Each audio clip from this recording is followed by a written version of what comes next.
জিবরিল আইসা কয় হুজুর আপনি যে কি সুন্দর কথা বলেন, কথা ঠেকে না, একের পর এক তরতিবের সাথে তসবিহ দানার মতো আসতে, তাহলে তাকে আজকে শুকনো শুকনো ভাব কথা বলতে পারছেন না কেন? হুজুর কয় জিবরাইল বলবো কি, দেখো আমার সব সাহাবায়ে কিরাম আমার শ্রোতারা কিভাবে চাতকের মতো তাকায় হয়েছে, ওই যে মাঝখানে এক বুড়ো, ওই বুড়োর যারা ওয়াজ করতে পারবে। এই তুই পিছনে সেই বুড়ো এনে আছে নাকি? সে বুড়ো এ জায়গা নাই, ওই মাঠে বুড়ো, ওই বুড়োর জ্বালায় ওয়াজ করতে পারতেছি না। জিবরাইল কয় হুজুর ও বুড়ো কি সমস্যা ঘটাইছে? কয় যে ওই বুড়ো যেদিন মাহফিলে আসে, মজলিসে আসে, এইরকম করে আজকে বেশি বিশৃঙ্খলা করতেছে, আজকে বেশি বিশৃঙ্খলা। জিবরাইল তখন এই আয়াত শুরু দিল, ওয়াকাল আল্লাযীনা কাফারু লা তাসমু লিহাযাল কুরআন। হুজুর ওই বুড়ো এগুলো করতেছে কেন? বুড়ো হলিও তো বান্দর, বুড়ো হলিও কথা কয় না, বান্দরে এলোমেলো লাফায়, বুড়ো হলি কি লাভ ভুলিয়ে যায় নাকি? আরো বেশি বেঢঙ্গা লাফায়। তো ওইটা তো বুড়ো বান্দর। ওরে আবু জাহেল চার্জ দিয়ে দিয়েছে, ওর ব্যাটারি চার্জ দিয়ে স্টার্ট দিয়ে ছাড়িয়ে দিয়েছে। যাবি কারে বেটা, অন্য যা লাগবে না। আমি আমার মায়ের পেটে 2.5 বছর ছিলাম, তা আমি নিজেই 2.5 বছরের সাক্ষী। আল্লাহ তাআলা সর্বোচ্চ টাইম বলছে। এখানেও মোমেনের ইজ্জতের দিকটা খেয়াল করতেছেন, বুঝতে পারতেছেন? এই এলাকার মানুষ বিদেশ থাকে, সেই জন্য একটু ভালোই কইতেছে দিকটা খান। যদি কোনো এখানে হযরত ইমাম শাফি রাহমাতুল্লাহ বলেন আল্লাহ তাআলা সর্বোচ্চ টাইম, এই বিদেশ আলারা এদিক, আল্লাহ তাআলা সর্বোচ্চ টাইম বলছে। কেন বলছে? যদি আজকে এই সদরপুরের এই শৈলডুবির কোনো যুবক আজকে বিয়ে করিয়া মাত্র একটা রাত স্ত্রী নিয়ে রাত যাপন করে আগামীকাল সকালবেলা যদি সৌদি আরব চলে যায়, আর ওই যুবক সৌদি আরব যাওয়ার পরে 2.5 বছরের ভিতরে যদি এই স্ত্রী একটা বাচ্চা ডেলিভারি করে, তাহলে এই বাচ্চাটা ওই বাপের সন্তান বলেই ধরতে হবে। ইনিও ইজ্জতের দিকটাকে বলছে। আর হযরত ইমাম আবু হানিফা রাহমাতুল্লাহ তাফসীর করছে, সেটাও কোরআনের দলিল সহ ইজ্জতের দিকে তাকাইয়া। সেটা কি? বিয়ের পরে যদি মহিলা স্বামীর বাড়ি যাওয়ার পরে সর্বনিম্ন 6 মাসের মধ্যে বাচ্চা ডেলিভারি দেয়, তাহলে সেইটা ওই মহিলার ইজ্জতের দিক তাকাইয়া এই সন্তানকে হালালের ঘোষণা দেওয়া হবে, এই সন্তান হারামজাদা না। তাফসীর দুইটা সঠিক। এই জন্য দোস্ত বলা হয় চারিয়ে ইমামের চারিয়ে মাসলাক সহি, কোনোটা গলত না। আপনি এগুলো একা একা তরজমা দেখে বুঝবেন না, একা একা বুখারী শরীফ দেখে বুঝবেন না, এরকম হাজারো ক্রিটিক্যাল রয়ে গেছে, বুঝবেন না। আপনি আমাদের থেকে শুনবেন, আর দায়িত্ব হলো সামিনা ওয়া আতানা। আমার সাথে একটু বলেন সামিনা ওয়া আতানা। আমি বুঝি না, আল্লাহ আমি বুঝি না, উলামায়ে কিরাম আমারে যা বুঝাইতেছে এরপর আমি আমল করব। তবে বুঝটা নেবেন আলেমের থেকে। ওই সৌদি আরব যাইয়ে কয়দিন ঘোড়া গাদা উর্দুম্বা বেড়া বুড়ো চড়াই টড়াইয়ে ওখানে কয়দিন নামাজ কালাম পড়ছে, তা ওকে যে রফেয়া দান করে, বুইর পার হাত বাঁধে, আমিন জোরে কয়, ফাঁসের জন্য লাইতে সরাই ফেলে। তুমি বাড়ি বসলে এগুলো নিয়ে আইসো। ওই জায়গায় তারাবির নামাজ কোন মসজিদে 8 রাকাত পড়ছে তাই নিয়ে আইছে বাড়ি। কে হেরেম শরীফের বড় মসজিদে 20 রাকাত পড়ে, তা আনতে পারলি না? যেটাই তোমার লাভ হয় সেটা নিয়ে আসো। তোরে ওই আনতে পাঠাচ্ছি, তুই যা টাকা কামাই করবি, আমি একটা দোকান দিয়ে বুড়ো কাল পর্যন্ত দুয়ে মুছে খাবি, তুই আনতে গেছিস কে? বাংলাদেশে পৃথিবীর ভিতরে সবচাইতে বড় আলেম হযরত মাওলানা আব্দুল মালিক সাহেব আছে, এদেশে হাটাজারি মাদ্রাসার আলেম আছে, এদেশে পটিয়া মাদ্রাসার আলেম আছে, লক্ষ উলামায়ে কিরাম। সৌদি আরব বিদেশে আমাদের একটা মশালার জন্য যা লাগবে না, বাংলাদেশে মশালার কারখানা। তুমি গেছো টাকা কামাই করে এনে দিবা, আমাকে নিজে কিছু খাবা, মাদ্রাসায় ক্যান্টিন কিনে দেবা, তোমার জন্য দুয়ারে দেবো, বেচতে ভাটায় দেবো, তাড়াতাড়ি চলে যাবা। বিড়া লাড়ি এদিক ওদিক সাবানা। দোস্ত একা একা বুঝতে যাব না।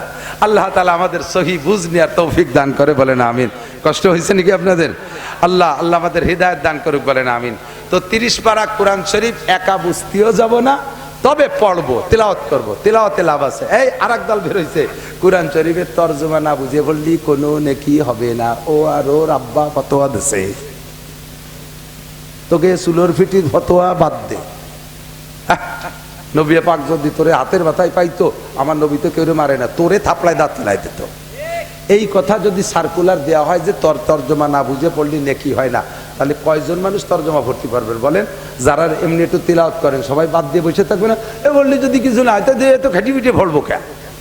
ভালো করে জেনেন আমার পাবলিক বাপ ও ভাইয়েরা, আমার পর্দার আড়ালের মারা, উলামায়ে কিরাম সাক্ষী, বুখারী শরীফের হাদিস, মিশকাত শরীফের মধ্যে আছে, আল্লাহর নবী বলেন সাধারণ পাবলিকে যদি কোরআন শরীফ দেখে পড়ে, খেয়াল করে না, সাধারণ পাবলিক যদি কোরআন শরীফ দেখে দেখে পড়ে, আর হাফেজ সাহেব যদি কোরআন শরীফ দেখে পড়ুক আর মুখস্থ পড়ুক, হাফেজ সাহেব এক খতম কোরআন শরীফ পড়লে আল্লাহ তার এক খতমের নেকি দান করবে। আর পাবলিকে যদি কোনো মতে ডেকরাইয়া এক খতম পড়তে পারে, লাহু আজরান, আল্লাহ তারে 2 খতমের নেকি দান করে। পাবলিকের এক খতম পড়ার পরে সাথে সাথে আল্লাহ ফেরেশতাকে কয়, এই নেকি লেখছো? বলে কটটুক লেখ, করতে তো বুঝতে পারতেছি না, ওর 2 খতমের নেকি দাও। কয় যে হাফেজ সাহেব পড়লো, ওর 1 খতম আর এর 2 খতম, এই পার্সিয়ালটি সহির সামনে কিভাবে করি? আল্লাহ কয় পার্সিয়ালটি না, হাফেজ সাহেব যে 1 খতম পড়ছে কোনো জায়গা গামছে, ও তো মুখস্থ তুর করে হয়েছিল, কোনো জায়গা নড়ে চড়ে নাই। আর ও হাফেজ সাহেব 1 ঘন্টায় পড়ছে 3 পারা, আর এই বুড়ো 3 ঘন্টা ধরে পড়ছে 1 পারা। ওর খুঁজে দেখ, ওর আগাগুলা জাঙ্গিয়ে ফেঙ্গে সব গাঙ্গিয়ে ভিজে গেছে। তো পড়ার জন্য 1 খতম, আরে গামার জন্য আর 1 খতমের নাকি। হুজুর পড়ার সিস্টেমে বলছে পাবলিক কেমন পড়বে আর হাফেজ সাহেবরা কেমন পড়বে। হাফেজ সাহেবরা তো যে হাফেজ যেমন সে সেরকম পড়বে, আর পাবলিকে কেমন পড়বে, কয় ইয়াতলুয়া ইয়াতাতাউ, পড়ে আর তো আরে। দেখছেন না বাংলা পড়ে, বাংলা পড়া তো দেখছেন, বাংলা পড়া শুনছেন না? বাংলা পড়া আমি আশ্চর্য হয়ে যাই। বাংলা যাই পড়ুক, পড়ার সময় এই সুরটা, এই স্টাইলটা কে শিখে দিল?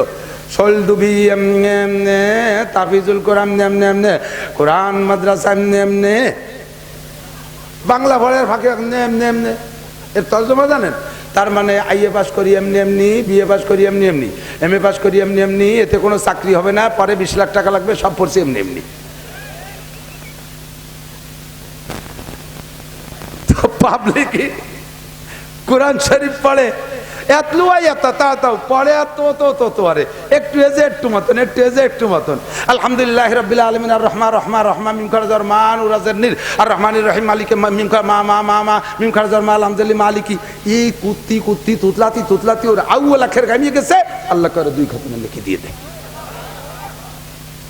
1 খতমে 6666 তালা দুনিয়া দালান কামাই করছেন, কমে গেছে। তাই সুবহানাল্লাহ পরে যে গুন হয়ে গেল, বলেন আলহামদুলিল্লাহ। আলেমে 1 খতমের নাকি, আপনারা 2 খতমের নাকি। একটু পড়েন, তারপরে যদি না পড়েন আমার হাতে দেওয়ার মতো কিছু নাই। আল্লাহ তো 30 পারা কোরআন শরীফ পড়বো, তর্জমা না বুঝলেও নাকি।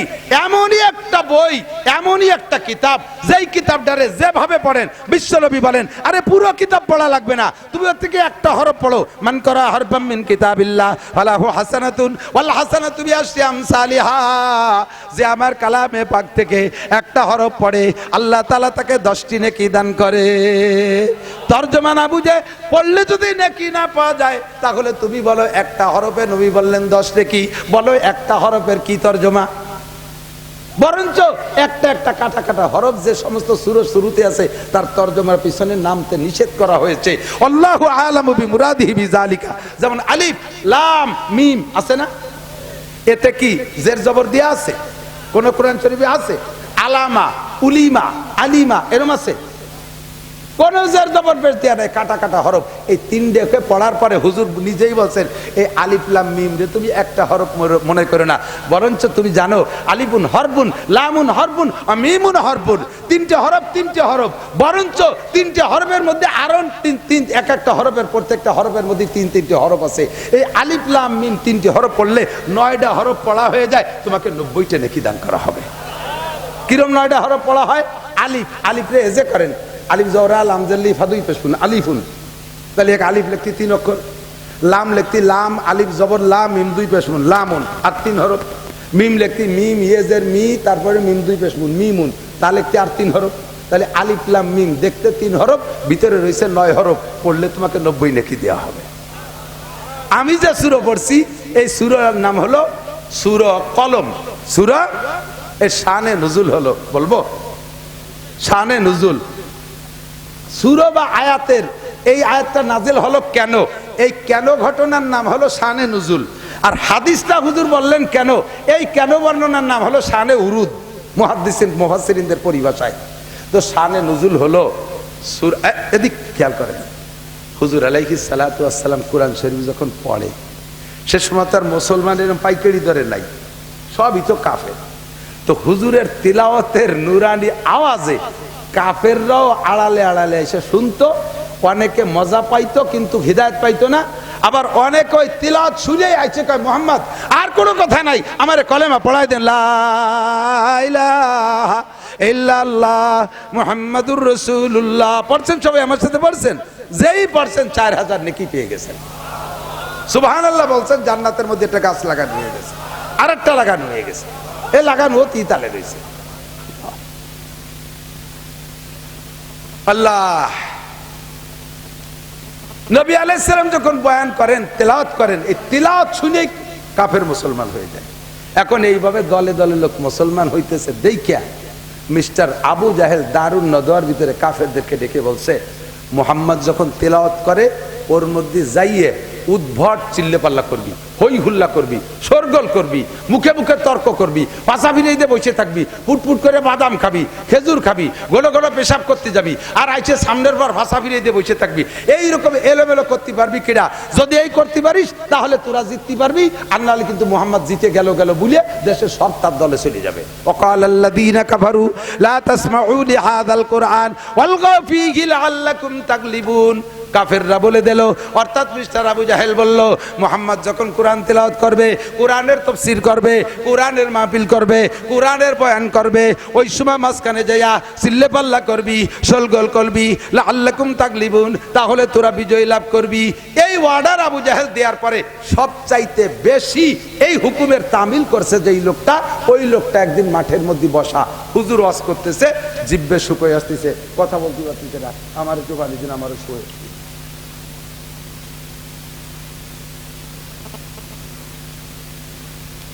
আল্লাহ খুব খেয়াল। এই ছাত্ররা জানেন সবাই, শুধু আমি বারবার ডেকে ডেকে বিশেষ করে আলেম তালবে আলিমদেরকে আমি বয়ান করা শেখানোর আমি চেষ্টা করি, কথা বলা শেখানোর চেষ্টা করি। কাব্বারানি মৌতুল কুবারা সদস্য সাহেব চলে গেছে, হাফেজজি চলে গেছে, আবুল হাসান যশোরী রহিমাহুল্লাহ নানুপুরি হুজুর সুলতান আমার নানুপুরি চলে গেছে, জমিরুদ্দিন সাহেব চলে গেছে, মাজহারুল ইসলাম সাহেব চলে গেছে, তারপরে হাবিবুল্লাহ মেসবাহ সাহেব চলে গেছে, এরকম সব বড় আলী হুসেন সাহেব চলে গেছে, সে সুটপার হুজুর চলে গেছে। তারপরে আমরা মুরব্বী হয়েছি, কাব্বারানি মৌতুল কুবারা, বুড়োরা মরিয়া বাগে বুড়ো বানাইছে, ওই কজন বাইসে থাকলে ৭৬ দূরের কথা নিচে পিড়িও বাগে পাতাম না। আবার হঠাৎ করে শুনবে একদিন আমার মৃত্যু খবর, কেঁদে কেঁদে আসবে সবাই দিতে শুধু খবর। এখন রাস্তা দিয়ে হাঁটতেই পারি না, ওয়াজের দাওয়াতের ঠেলায়, বাড়ি বসে থাকি, ভাত খাইতেও সময় পায় না, দলে দলে লোক আসে, হাদিয়া নিয়ে আসে, টাকা নিয়ে আসে, খাবারটা নিয়ে যায়, মিষ্টি নিয়ে যায়, হুজুর একটা ডেট রাখেন, হুজুরে 1 ঘন্টা দেন। একদিন এমন হবে যে আমার খবর আসবে মাওলানা নাসির সাহেব মারা গেছে, আমার আর কেউ দাওয়াত দিতে যাবে না, মোহাব্বত থাকলে ভালোবাসা থাকলে 3 মুঠ মাটি দিতে যাবে। তো আমরা যখন চলে যাবো, এই চেয়ারটা তো খালি পড়ে রাখা যাবে না, খালি থাকলে এরপর শয়তান এসে বসবে, কাজে এই জায়গা বসতে আলেম তালবে আলিম লাগবে। জানে সবাই কিন্তু কথা বলার তর্স তরিকা জানে না, এই জন্য সকলকে অ্যালার্ট করি বারবার যে খেয়াল করেন, বলা শেখেন, জানা কথাগুলো তরতিব দেওয়া শেখেন, সমস্যা নাই। আল্লাহু আকবার। তো এই ময়দানে ওখানে বসে হুজুর বয়ান করতে পারতেছে না, মুখ শুকিয়ে আসতেছে, জিবরিল আইসা কয়, হুজুর আপনি যে কি সুন্দর কথা বলেন, কথা ঠেকে না, একের পর এক তরতিবের সাথে তসবিহ দানার মতো আসতে, তাহলে তাকে আজকে শুকনো শুকনো ভাব কথা বলতে পারছেন না কেন?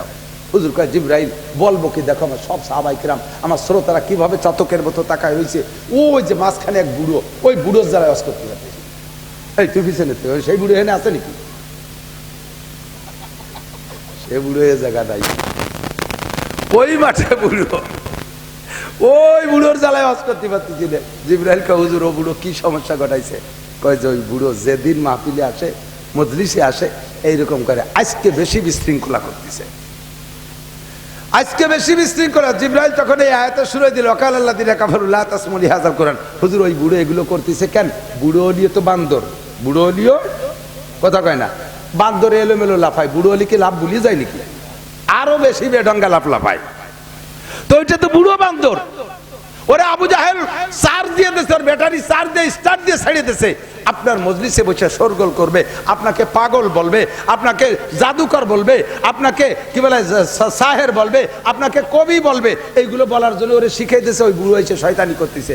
ও বুড়োরে চেনেন আপনি? হুজুর কয়, চিনি তো, আমার বাদশা সাহেবের সাথী, জীবন ভরি তো দেখতেছি। কয়, ও ভাবে না, ও বুড়োর আভ্যন্তরীণ সমস্যা কি আছে তা কি জানেন? কয়, না তা তো জানি না। কয় যে ওর আভ্যন্তরীণ সমস্যা আছে 9টা। কয়টা? জোর হলো না? এই 9টার ভিতরে অন্যতম 9টাই শুরু এই কলমের মধ্যে আসছে। কয় ওর জিন্দেগির দোষগুলো ধরিয়া এই 9টা দোষ কব আজকে আপনার কাছে, ওরে চিনিয়ে দেবো চোখে আঙ্গুল দিয়ে ভালো করিয়া, ওর কি কি দোষ আছে ওরে দেখায় ছেড়ে দেবো। আর আপনাকে যে পাগল মস্তান বলে আপনার সম্পর্কে আল্লাহ পাকের ঘোষণা কি, এই দুইটা মিশ্রিত একটা সূরা আমি নিয়ে আসি, সূরার নাম সূরা কলম। ওর ভিতরে দোষ হলো 9টা দোষ। ওর টুক কই, ওর পর্যন্ত ওরে আর বেশি কিছু কব না, ওরে এখন কয়ে চলে যাচ্ছি। এরপরে হলো নবীর কথা কব। ওই বুড়ো শয়তানের যে 9টা দোষ আছে, ওই বুড়ো শয়তানের যে 9টা দোষ আছে তার ভিতরে অন্যতম দোষ হলো উতুল্লিম বাদা যালিকা জানিম। ও হলো হারামজাদা। কি হারামজাদা? খুলি বাড়ি একটা গামে নাই কেউ মোহাব্বত করে নিজের ছেলে এত বড় শৈল মাছ ধরে নিয়েছে শৈলটুপির বিলিতে, পিটি থাবা দিকে আরে হারামজাদা, এত বড় শৈল কোথায় পালি? নিজের ছেলে। কি কইছেন জানেন? এ জারিওর বাচ্চা, এত বড় শৈল কোথায় পালি? তার তর্জমা কি হয়েছে জানেন? ওইটা আপনার সন্তান না, তাই আপনার স্ত্রীর পর অভিযোগ দিয়েছেন, অপবাদ দিয়েছেন, তোর মা আজ এক জায়গায় টাকাম করে তোরে পয়দা দিছে, তুই হারামজাদা, তুই জারিওর বাচ্চা, এই শৈল মাছ পালি কোয়ালি। অথচ নিজের ঔরসের সন্তান মোহাব্বতের ঠেলে হারামজাদা করে গালি দেন। ইসলামী স্টেট যদি হয়, ইসলামী স্টেট যদি হয়, কোন আব্বা যদি ছেলেকে জারিওর বাচ্চা বলে গালি দেয়, কোন মা যদি ছেলেকে জারিওর বাচ্চা বলে গালি দেয়, কোন আব্বা যদি ছেলেকে হারামজাদা বলে গালি দেয়, ওই সন্তান যদি কোর্টে মামলা দেয়, তাহলে আব্বাকে প্রমাণ দিয়ে আসতে হবে তুমি কেন বললে হারামজাদা। যদি প্রমাণ দিতে, কি প্রমাণ দিতে হবে? আপনাকে প্রমাণ দিতে হবে তুমি বলছো তোমার স্ত্রী জেনা করছে, সেই জেনার সন্তান এই যে, তাই তো তুমি তাকে হারামজাদা বলেছো। ছেলে বলবে আব্বা স্যার আমার আব্বা আমাকে জারজ সন্তান বলেছে, আমার মায়ের নামে জেনার অপবাদ দিয়েছে, আব্বাকে আমি আব্বার নামে মামলা, এ প্রমাণ করতে হবে, আমি জারজ সন্তান হিসেবে দুনিয়ায় থাকবো না। যদি সত্যি জারজ সন্তান হই আমি বিষ খেয়ে মরে যাবো। আমার আব্বারে ডাকেন, কোর্টে ডেকে বলবে তুমি তোমার স্ত্রীর নামে অপবাদ দিয়েছো, এটা তোমার অবৈধ সন্তান, তাই তুমি তার হারামজাদা কইছো। কেন বলছো বলো? তোমার স্ত্রী কার সাথে কি করছে? ফাতুবি আরবাতি শুহাদা, 4টে সাক্ষী আনবি, 4টে পুরুষ সাক্ষী আনবি, নাম তিবালি ফিটি তেল মাহাইয়ে আয়, 80 জুতোর বাড়ি খাবি। 80 জুতোর বাড়ি। অথচ মাও ছেলেরে জারিওর বাচ্চা কয়, বাপেও ছেলেরে জারিওর বাচ্চা কয়, মোহাব্বতের সাথে হারামজাদাও কয়। এইটি হলো উতুল্লিম বাদা যালিকা জানিম। ওর 9 দোষের ভিতরে 1 নম্বর দোষ হলো ও হারামজাদা, জারজ সন্তান, ওর জন্মের ঠিক নেই। এরপরে হুজুর বললেন, জিবরিল বললেন হুজুর ওই এক হারামজাদায় দুনিয়া শেষ না, হারামজাদা পয়দা হতেই থাকবে। সিনার উপায় কি?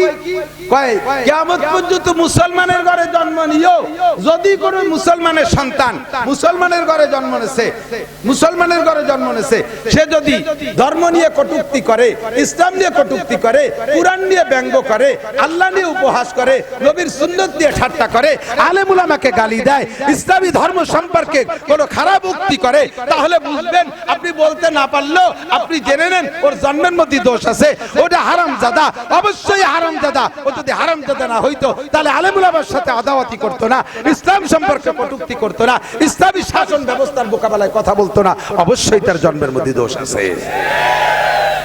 কিয়ামত পর্যন্ত সংবিধান বলে দিলাম, এরকম সূত্র, বীজগণিত সূত্র আছে না, 28টা সূত্র দিয়ে কোটি কোটি টাকার অঙ্ক করেন, এলো সূত্র কয়ে দিলাম। আল্লাহ শিখে দিয়েছিল সূত্র। জারিওর বাচ্চা সিনার একটা সূত্র পেয়ে গেছে ইমাম আবু হানিফা রাহমাতুল্লাহ আলাইহি। বাস্তবাদিক পাহাড়ের পাদদেশে কষ্ট হচ্ছে, অপ্রয়োজনীয় কথা বলছি, যাবো আজার দিকে দাঁড়ালে এর একটু সাক্ষ্য নেই, আকাম পাটিরে ছাড়াই নেই, আগে ধান লাগাতে হলিবার আগে সর্ষে পানিতে নরম হয়ে আগাছা সাফ করতে হয় না, আগাছা জারিওর বাচ্চারে সরাই নিয়ে আগে মাঠে। ইমাম আবু হানিফা রাহমাতুল্লাহ আলাইহি আসরের পরে পাহাড়ের ছায়ায়, ওদের তো গরম দেশ, সে সময় তার ফ্যান কারেন্ট ছিল না, সাহাবা ওনার সাথীদেরকে নিয়ে আসরের পরে পাহাড়ের ছায়ায় বৈশা আবু হানিফা রাহমাতুল্লাহ আলাইহি পড়াচ্ছে কারে? ইমামে মুহাম্মদ, ইমামে আবু ইউসুফ, ইমামে জুফার, এইরকম বাগা বাগা বড় বড় ইমাম ওনার ছাত্র গোল হয়ে বসে ফিকহি মাসালা, শরীয়তের মাসালা নিয়ে আলোচনা করতেছে। তো মাঝখানে ফাঁকা, চতুর্দিক দেন গোল হয়ে বসে, তবলিগি বসছে না, বসেন না, যেরকম এরকম বসছে। এবার ওই মাঠে ফাঁকা জায়গা, তো মাঠে পোলাপানে খেলতেছে 11 দুগুনি 22 জন ফুটবল। বল একটা লাথি মারছে, বল উড়িয়ে আইছে এই হুজুরকে খোটের মধ্যে বড়িয়ে এই হুজুরের সাথে বাড়ি বাড়িয়ে লাস্টে দিয়ে মাঝখানে দাঁড়ায় গেছে বল। এখন ওই 22 জন আইছে চিন্তা হচ্ছে যে চেনে তো, ওরা তো হুজুরকে চেনে, এত বড় হুজুরকে মধ্যে বল নেবে কিনা। একজন দোস্ত দাঁড়া আমি নিয়ে আসতেছি, ও কাছে কাছে যাইয়ে তাকাই তুকে দেখি মাথা নিচে চলে গেছে। একে একে 21 জন চলে গেছে। 22 নম্বর প্লেয়ার যেটা সে কয় এইরকম মিসুর লিয়ার বিকেলে বল খেলা আসবে না, বেলা তো যে গেল, দাঁড়া আমি বল দিয়েছি। ও লাগ দিয়ে যায় কোটের মাঝখানে থেকে বলটা নিয়ে ফিরে লাগ দিয়ে বের হয়ে গেছে। হুজুররা কিচ্ছু বলে নাই। ইমামে আবু হানিফা রাহমাতুল্লাহ আলাইহি বললেন, তোমরা তল্লাশি লাগাও, তোমরা তদন্ত করো, তোমরা লাগাও, খোঁজ লাগাও, অবশ্যই এই যে ছেলেটা বল নিয়ে গেছে ওই ছেলেটার জন্মের মধ্যে কোনো না কোনো দোষ আছে। ও যদি ভদ্র হালাল সন্তান হইতো এই 21টে যেমন হালাল, ভয় পেয়ে চলে গেছে, বল তো দেবই, এখনই দিয়ে দিতাম, কিন্তু 22 নম্বরটা আইসা সে তার আভ্যন্তরীণ দোষটা প্রকাশ করে দিয়ে গেছে, ওটা ওর জন্মের মধ্যে দোষ আছে। এরপরে চলে গেল মাঠ, খেলাধুলা শেষ, হুজুরকে মজলিসও ভেঙে গেল। কয়েকদিন পরে ওই ইমামদের মধ্যে একজন এসে বলতেছে, হুজুর পাইছি হুজুর, বুরুন চেক করে পাইছি, ধরা পড়ছে। কি পাইছো? ওই যে হুজুর ওই ছেলেটার বাপ ওর জন্মের আগে আমার কাছে আইসে বলতেছে, হুজুর আল্লাহ তাআলা নিষেধ করছে স্ত্রীর সাথে মাসিক অবস্থায় মিলন করা জায়েজ নেই। আমি তো মাসিকের ভিতরে স্ত্রীর সাথে মিলন করে ফেলাইছি, সম্ভবত ওই মিলনে গর্ভধারণ করে ফেলাইছে। এরকম হয় তো এখন এই সন্তানের কি হবে? হুজুর বললেন, উনি বলতেছেন আমি তারে ফতোয়া দিছি, সন্তানের পরিচয় তোমার সাথে হবে, সন্তানও হালাল, কিন্তু ডাইরেক্ট ওটা ইনডাইরেক্ট খানিকটা হারাম ঢুকে গেছে, ওর মধ্যে ইনডাইরেক্ট হারাম ঢুকে গেছে। আল্লাহর নিষেধাজ্ঞার ভিতরে তুমি আমল করে সন্তান পয়দা দিছো, ওই সন্তানটা অন্য সন্তানের মতো হবে না, ওটা উচ্ছৃঙ্খল হবে, ওটা বেয়াদব হবে, ওটা কোরআন মানবে না। এই আমি তারে কয়ে দিছিলাম, আমি তো জানি না যে সেই দিয়ে এই দিয়ে, পরে খবর নিয়ে এই যেই সেই দিয়ে ডাইরেক্ট হারামজাদা না, ওটা ইনডাইরেক্ট হারামজাদা। উতুল্লিম বাদা যালিকা জালিম। হে আমার যুবকরা, যে দল আর যে লীগ হও, যুবলীগ, ছাত্রলীগ, যুবদল, ছাত্রদল, যে দলেরই হও না কেন, শোনা আদব তাজস্তে আজ লুৎফে ইলাহি, আদব তাজস্তে আজ লুৎফে ইলাহি, বেনে বরসার বেরো হার যাকে খাইহি। আদবের টুপিটা মাথাতে খুলে রেখে যাইস না, ভদ্রতার টুপিটা মাথায় পরে যা, মানুষের কাছ থেকে দোয়া পাবি, স্নেহ পাবি, সোহাগ পাবি, মুরব্বীদের কাছ থেকে দোয়া পাবি। বেয়াদবি করিস না, আলেমের সাথে বেয়াদবি করিস না। আমরা মৌলবীরা সামাজিক ভাবে অনেকটা দুর্বল, আমাদের মাদ্রাসা চালাইতে তোমাদের কাছে মুষ্টি চাইলার খুদকুড়ো কালেকশনে আসা লাগে। আমরা উলামায়ে কেরামরা সামাজিক ভাবে অর্থনৈতিক ভাবে দুর্বল, আপনাদের কাছে যাওয়া লাগে। এই জন্য আপনারা সেই ক্ষমতা বলে আমাদের সাথে যা কিছু আচরণ করেন, দেখি তো সবই দেখি। কত আলেমরে পাবলিকে মারে, সামনের পর গালি দেয়, স্টেজ থেকে গলা ধাক্কায় নামায় দেয়, মাইকটা কাড়িয়ে নিয়ে যায়, ভাষা শিখাইয়া দেয়, এ করে সে করে, সামনের পর কিছু কইতে পারি না। আমি কোরআনের মাপকাঠি দিয়ে আমি মেপে রাখছি, তুমি অবশ্যই জারজ সন্তান হারামজাদা। কথা বলেন ঠিক ঠিক না? তুমি অবশ্যই হারামজাদা জারজ সন্তান, কাজেই তুমি উলামায়ে কেরামের সম্মান ঠিক রাখতে পারো নাই।